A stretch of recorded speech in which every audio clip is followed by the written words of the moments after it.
Bismillahirrahmanirrahim. Assalamualaikum warahmatullahi wabarakatuh. Kami dari kelompok 9 Hukum Perbankan Syariah. Pada kesempatan kali ini kami akan membahas tentang aspek hukum kerahasiaan bank dan perlindungan nasabah.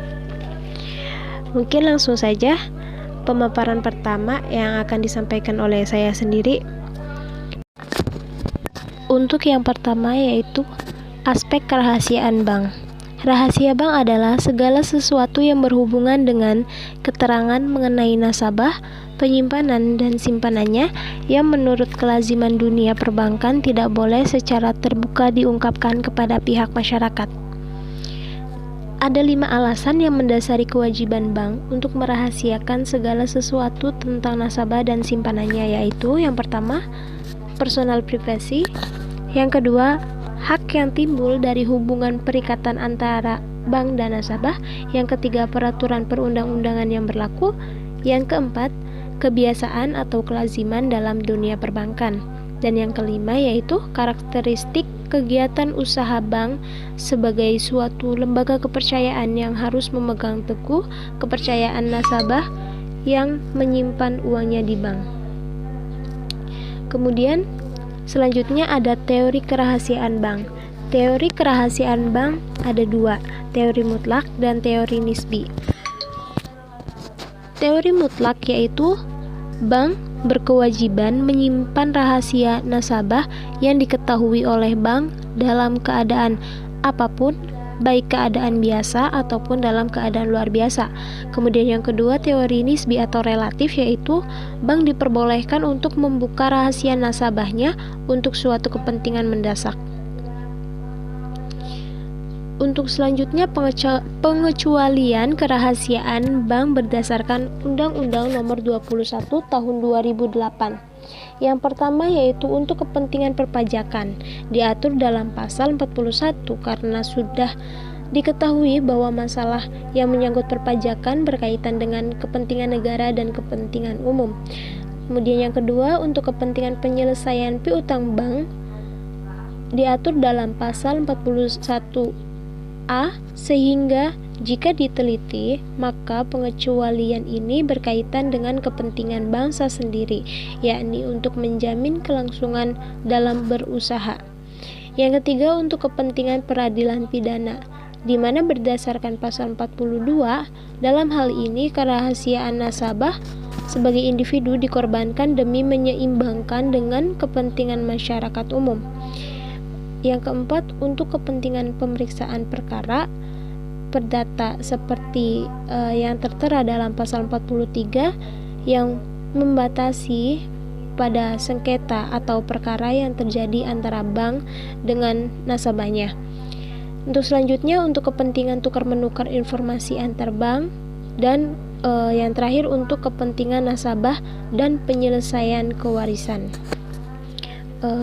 Mungkin dari saya cukup sekian. Untuk selanjutnya akan dilanjutkan oleh rekan saya, Fitri Rahmayati. Kepadanya dipersilahkan. Baik, selanjutnya saya Fitri Rahmayati akan menyampaikan mengenai dasar hukum kerahasiaan bank. Yang pertama ada Undang-Undang Nomor 14 Tahun 1967 tentang pokok-pokok perbankan. Selanjutnya ada Undang-Undang Nomor 7 Tahun 1992 tentang perbankan, pasal 40 sampai 45. Yang mengalami perubahan dan penambahan, yakni dalam pasal 40, pasal 41, pasal 41A, pasal 42, pasal 42A, dan pasal 44A. Selanjutnya ada Undang-Undang Nomor 10 Tahun 1998 tentang perubahan atas Undang-Undang Nomor 7 Tahun 1992 tentang perbankan, dan yang terakhir ada Undang-Undang Nomor 21 Tahun 2008 tentang perbankan syariah. Baik, selanjutnya materi tentang perlindungan nasabah. Terkait perlindungan nasabah, kita harus tahu terlebih dahulu bahwa antara bank syariah dan bank konvensional itu, jika dilihat dari fungsi dan perannya, tidak memiliki perbedaan, yakni karena sama-sama merupakan lembaga intermediasi keuangan atau lembaga yang berfungsi untuk menjembatani antara pihak yang kelebihan dana dan pihak yang memerlukan dana, di mana keduanya tunduk pada peraturan perbankan secara umum seperti Undang-Undang Nomor 7 Tahun 1992 tentang perbankan yang kemudian diubah dengan Undang-Undang Nomor 10 Tahun 1998 tentang perubahan atas Undang-Undang Nomor 7 Tahun 1992 tentang perbankan. Dan juga antara bank konvensional dan bank syariah juga harus patuh terhadap regulasi yang dikeluarkan oleh OJK atau Otoritas Jasa Keuangan tentang persyaratan permodalan, prinsip kehati-hatian, dan berbagai regulasi terkait dengan kesehatan perbankan. Mengenai perbedaan mendasar antara bank konvensional dan bank syariah seperti yang sudah kita pelajari dahulu, salah satunya adalah dalam pengelolaan dananya, kemudian dalam keuntungan yang didapat bank dan nasabah. Jika bank syariah didapat dari bagi hasil atau bonus, sedangkan bank konvensional didapat dari bunga bank. Kemudian mengenai pengawasan, di mana bank syariah memiliki dewan pengawas syariah, yang mana dewan tersebut tidak ada pada bank konvensional, terkecuali bank konvensional yang memiliki unit usaha syariah.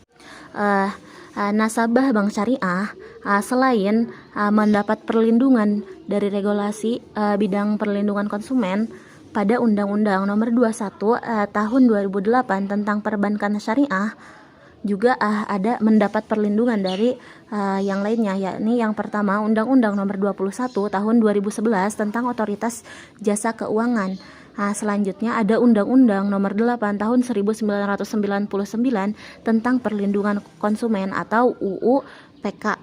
Selanjutnya Peraturan Otoritas Jasa Keuangan Nomor 1 /07/2013 tentang Perlindungan Konsumen Sektor Jasa Keuangan atau POJK 1/2013, yang selanjutnya Peraturan Otoritas Jasa Keuangan Nomor 1/07/2014 tentang Lembaga Alternatif Penyelesaian Sengketa di Sektor Jasa Keuangan, dan Surat Edaran Otoritas Jasa Keuangan Nomor 17/COJK SEOJK 07/2018 tentang pedoman pelaksanaan layanan pengaduan konsumen dari sektor jasa keuangan.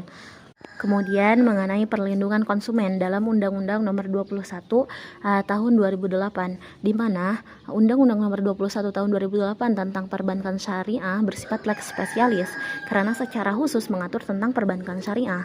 Meskipun dalam undang-undang ini tidak menyebutkan bahwa nasabah sebagai konsumen, tapi bank dan pihak terafiliasi wajib merahasiakan keterangan mengenai nasabah, penyimpanan dan simpanannya, serta nasabah investor dan investasinya. Kemudian dijelaskan dalam pasal 66 ayat 2 Undang-Undang 21 tahun 2008 ini menyebutkan bahwa anggota direksi dan pegawai bank syariah atau bank umum konvensional yang memiliki unit usaha syariah yang dengan sengaja melakukan penyalahgunaan dana nasabah bank syariah atau unit usaha syariah dipidana dengan pidana penjara paling singkat 2 tahun dan paling lama 8 tahun dan pidana denda paling sedikit 2 miliar dan paling banyak 4 miliar.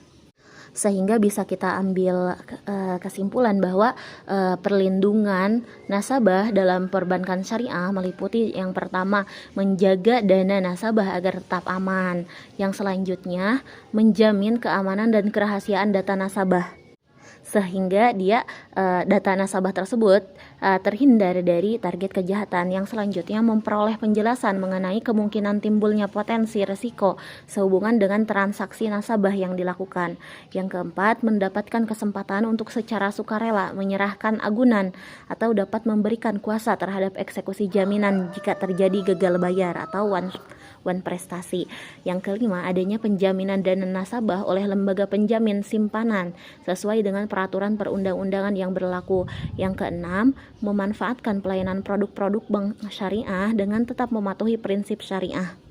Sehingga nasabah bank syariah merupakan konsumen dari lembaga perbankan yang menjalankan kegiatan usahanya berdasarkan prinsip syariah, yaitu prinsip hukum Islam dalam kegiatan perbankannya berdasar fatwa dan peraturan-peraturan yang berlaku. Dan juga nasabah bank syariah mendapat perlindungan konsumen berdasarkan Undang-Undang Nomor 21 Tahun 2008 dan peraturan terkait lainnya.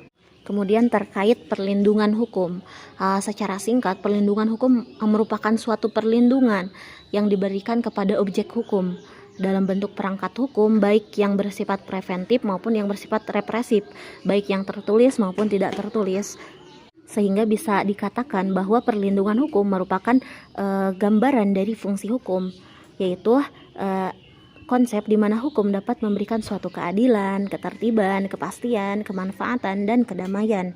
Sehingga nasabah bank syariah, nasabah bank, baik dia penyimpan maupun debitor, berhak atas perlindungan karena dua-duanya juga memiliki kemungkinan terjadi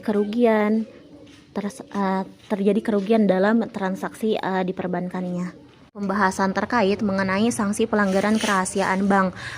Jika dilihat dari tindak pidananya kerahasiaan bank dalam pasal 47 Undang-Undang Perbankan yang berkaitan dengan rahasia bank terbagi dua, yaitu yang pertama, tindak pidana yang dilakukan oleh mereka tanpa membawa perintah atau izin dari pimpinan Bank Indonesia dengan sengaja memaksa bank atau pihak yang terafiliasi untuk memberikan keterangan yang harus dirahasiakan oleh bank diatur pada pasal 47 ayat 1. Yang kedua adalah tindak pidana yang dilakukan oleh anggota Dewan Komisaris Direksi atau pegawai bank atau pihak terafiliasi lainnya yang dengan sengaja memberikan keterangan-keterangan yang dirahasiakan oleh bank sebagaimana ditentukan pada pasal 47 ayat 2. Sedangkan dalam bidang perdata, dalam pasal 1365 Kitab Undang-Undang Hukum Perdata atau KUHP Perdata disebutkan bahwa tuntutan ganti rugi dapat dikenakan kepada pelanggar kerahasiaan bank dengan dalih bahwa bank telah melakukan perbuatan melawan hukum. Selain itu, diatur pula dalam pasal 29 Undang-Undang OJK nomor 1 POJK titik 07 2013 tentang keuangan. Dalam hal ini bank wajib tentang perlindungan konsumen sektor jasa keuangan disebutkan bahwa pelaku usaha jasa keuangan dalam hal ini bank wajib bertanggung jawab atas kerugian konsumen, pegawai, pelaku usaha jasa keuangan, dan atau pihak ketiga yang bekerja untuk kepentingan pelaku usaha dan jasa keuangan. Mungkin sekian dari kami. Mohon maaf atas segala kesalahan dan kekurangannya. Wallahul muwaffiq li aqwamit thoriq. Wassalamualaikum warahmatullahi wabarakatuh.